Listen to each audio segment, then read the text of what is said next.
শুধু গান নয়, গানের গল্প। সে ডানা মেলে উড়ে যায় অল্প অল্প একদিন, প্রতিদিন একদিন প্রতিদিন।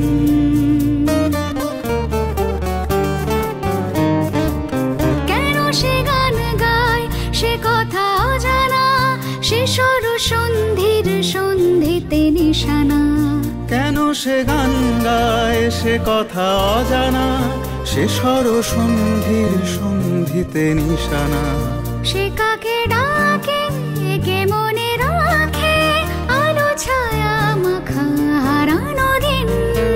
সে শুধু গান নয়, প্রাণের স্পন্দন, যার কথা মালা হয়ে ওঠে চন্দন সুবাসে প্রতিদিন, একদিন প্রতিদিন।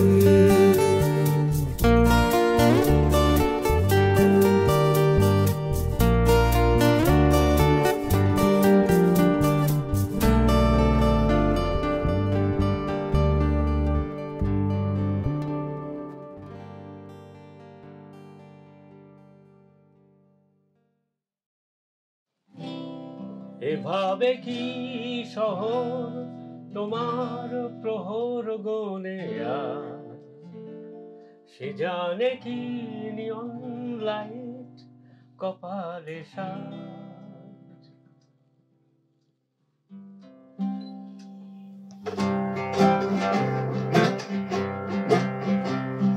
সূর্য ডুবে যায় এ ভরা গঙ্গা পেরিয়ে, অস্ত আকাশে ছায়া ভাসে নদীর জলে।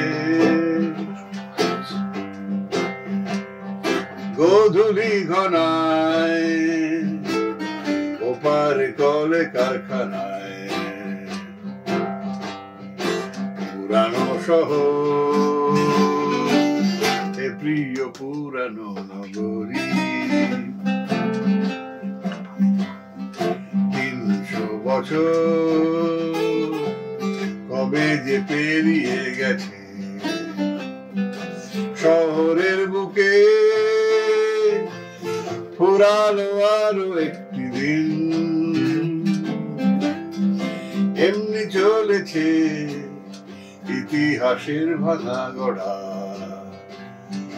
পুরানো শহর এ প্রিয় পুরানো নগরী। এখানে একটু থামবো। প্রথম যে গানটা দিয়ে আমি শুরু করলাম, সে গান কোথায় লেখাই হতো না। কেন? সব গানের তো একটা ইতিহাস থাকে, সে যত সামান্য যত ছোট গান হোক যত বড় গানই হোক। আর ঠিক সেইভাবেই কলকাতা বেড়ে উঠেছে, কলকাতার গানই কলকাতার প্রাণ।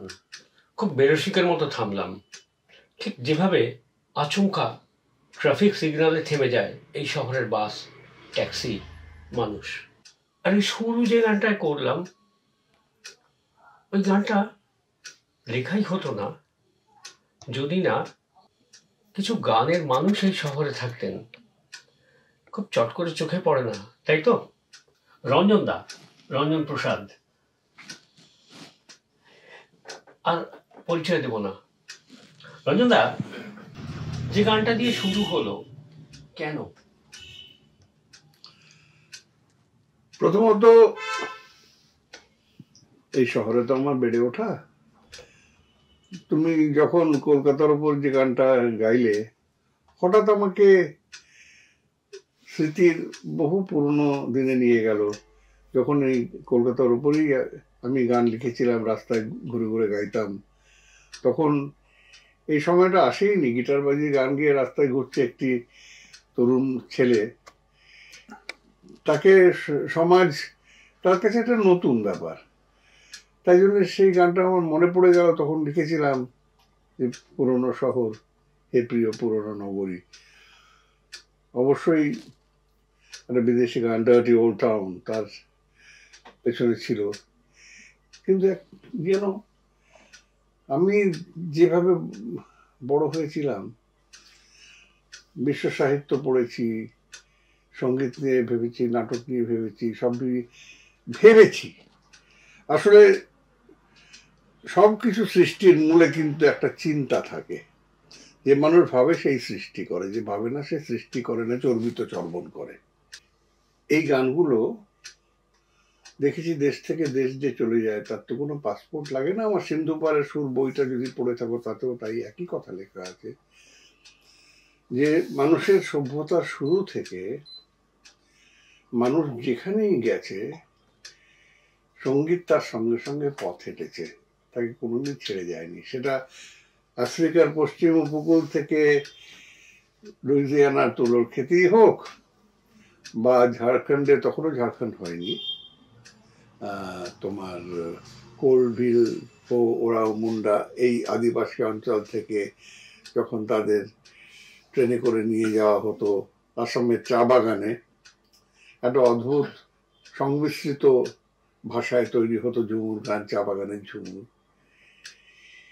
তারা নিয়ে গেছে নিজের গানকে, তারা নিয়ে গেছে নিজের সংস্কৃতিকে, তারা নিয়ে গেছে নিজের জীবনকে। এই জীবনের ধারার সঙ্গে সঙ্গীতের ধারা কিন্তু খুব সম্পৃক্ত, এটা মনে রাখতেই হবে। হঠাৎ এই গানটা মাথায় এলো, তোমার গানটা শুনে তাই গাইলাম। অনেকদিন গাওয়া হয় না গানটা। যারা শুনছেন শ্রোতারা,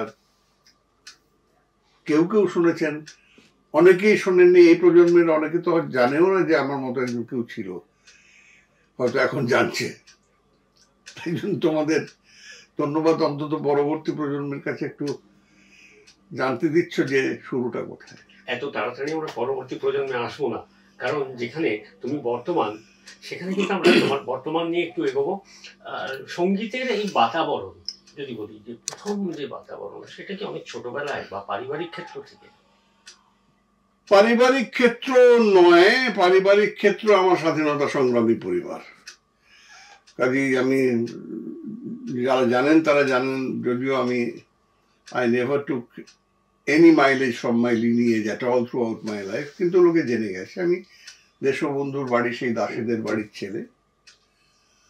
বাড়ি আইনের বাড়ি, সেখানে আমি রাস্তায় ঘুরে গান গাইবো, সেটা স্বাভাবিকভাবেই বেআইনি। হ্যাঁ, to be the only outlaw in the family of law was not very easy at all, quite difficult. তো কিন্তু সেটা আমি করে দেখি। পাশাপাশি যে আমি পড়াশোনার সঙ্গে তো কোনো আপোষ ছিল না, যে কারণে তারা, যদিও মানে আমি পেশায় গায়ক হব সেটা তারা কোনোদিনই মেনে নিতে পারেননি।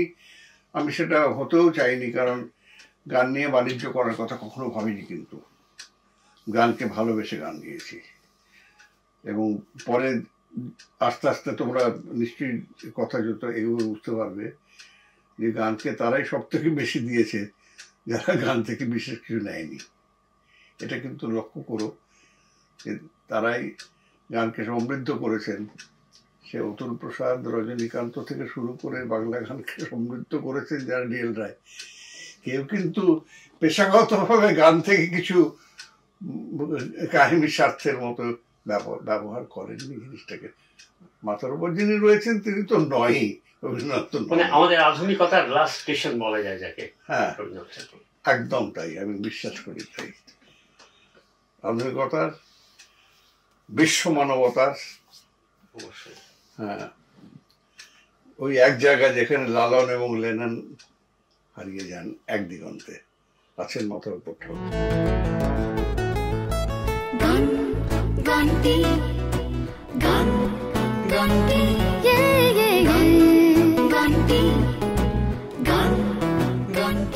আচ্ছা, আমরা একটা জিনিস অনেকেই আমরা যেটা জানি না, অনেক মানুষের অনেক, আমার সেই শৈশবের কথাটা জানবে না, শৈশবের কথাটাই একেবারেই ওখানে, যে শৈশবের ভালো লাগা গান, যার থেকে মনে হলো আমিও গান গাইবো, আমিও গান তৈরি করবো। খুব ঠিক বলেছো, কি সত্যি তাই।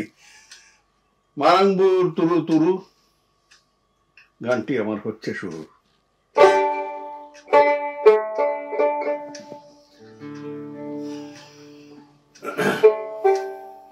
এটি একটি যন্ত্র, লোকযন্ত্র, অন্তরের যন্ত্র বলতে পারে, দোতারা বলে। এক কাঠের শরীর। এটা দেশের দোতারা নয় তো, এ তো আসাম গোয়ালপাড়া বর্ডারের দোতারা। গোট স্কিন বা লেদার স্কিনে ছায়, চামড়া দিয়ে ছায়, এটা গোট স্কিন। আচ্ছা, আরেকটা জিজ্ঞেস করি, এই কত বছরের সঙ্গী? ও বহু বছরের সঙ্গী, বহু বছরের সঙ্গী। তোমার এটা যে তারগুলো দেখছো, এগুলো কোনটা তার নয়, কিন্তু সিল্ক, মুগা। আর যেটা দিয়ে বাজায় সেটা হয় আইভরি, হাতির দাঁতের টুকরো, কিংবা বাফেলো হর্ন, শিং। তাহলে আওয়াজটা একদম তিস্তার চর, মহিষাল বন্ধ হয়ে যায়। শোনো, ছোটবেলায় আমি যেখানে বড় হয়েছিলাম সেটা তখন পুরুলিয়ার একটি প্রত্যন্ত জায়গা। তোমার তখনও পুরুলিয়া কিন্তু বেঙ্গল হয়নি। আমার শৈশবে পুরুলিয়া বিহার ছিল, পরে ডক্টর বিধান রায়ের আমলে ওটা বেঙ্গলে আসে। বিজলিবাতি ছিল না। আমি সারাদিন তীরধনুক, গুলতি, সেগুলোতে আমি খুব পারদর্শী ছিলাম। এবং বাগাল ছেলে যারা গরু চড়ায় তাদের সাথে বাগাল ছেলে বলে, তাদের সঙ্গে টাড়ে টাড়ে ঘুরে বেরিয়েছি, রইমাতনি করেছি সারাদিন। সন্ধ্যেবেলা যখন ফিরে আসতাম বাড়িতে বা ধরে আনা হতো, সেই ক্লান্ত বালকটি, তাকে চান টান করে ঘামটা মুছিয়ে স্লেট পেন্সিল দিয়ে বসিয়ে দেওয়া হতো পড়তে। আমরা জানি না তোমরা কেউ স্লেট পেন্সিলে পড়াশুনো করেছো কিনা, যারা শুনছেন তারা, তাদের কাছেও কিছু বয়স্ক আমার মতো তারা হয়তো জানেন, এখনকার কেউ জানে না, হয়তো শুনেছে, জানে না, নিজেরা করেনি। তো সেই স্লেট পেন্সিলে যখন আমি লিখতে বসতে বা ছোট ছোট অঙ্ক শিখতাম, দেয়ালে কুপিটা কাঁপতো। কুপি একটা কেরোসিনের শিখা। আর আমার ছায়াটা যখন দেয়ালে পড়তো, আমি ওই ছোট্ট ছেলেটা ধীরে ধীরে বড় বড় বড়, সেই শ্যাডোর ফান্ডা, আমরা পেনামরার কথা মনে করো। পরে, তখন তো ফিজিক্স জানতাম না, পরে জেনেছি, ছায়াটা বড় লম্বা হয়ে পড়তো। আর আমি সেই ছায়ায় যখন হারিয়ে যেতাম, নিজের ছায়া দেখে মনে হতো যে কত প্রাগৈতিহাসিক একটা ছায়া আমায় ঘিরে ধরেছে। ওই বয়সেই মনে হতো। আর যেদিন আমলকির ডাল বেরিয়ে বক ডালে চাঁদ উঠতো আকাশে, দূর থেকে শুরু হতো সাঁওতাল পল্লীর দিতাং দিতাং হেড়ে তাং দিতাং দিন কেটে দিন টাকিটা দিতাং, আমি স্থির থাকতে পারতাম না। ওই যে ধামসা, মাদল, কেন্দ্রা, বাঁশি, কেন্দ্রা মানে ওই ধরনের ফোক বেহালাকে বলে ওরা, মাসির আওয়াজ, সে যার মধ্যে একবার ঢুকতে পেরেছে, ঢুকেছে, সে পলাতক হবেই। এবং আমি চিরদিন এখনো পর্যন্ত সেই পলাতক হয়ে রইলাম। ঘরে ফিরতে পারলাম আর কই, পদাতিক হয়েই তো থেকে গেলাম। গানগুলো ছিল খুব অদ্ভুত। ডিস্কেটটা দাও তো।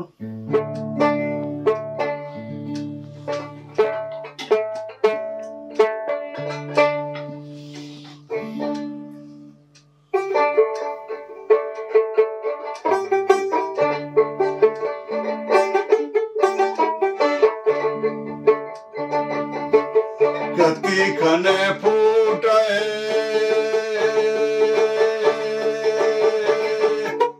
হরে দিনে ঝিঙা ফুল রে, কতিখানে ফুটায় লাল সালু কর ফুল ধীরে গ্রামকে,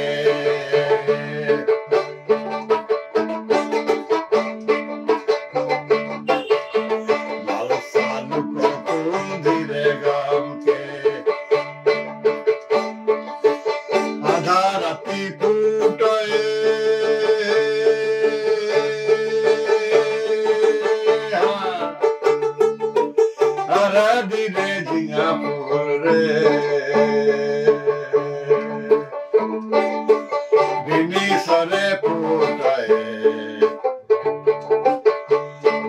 সালু কর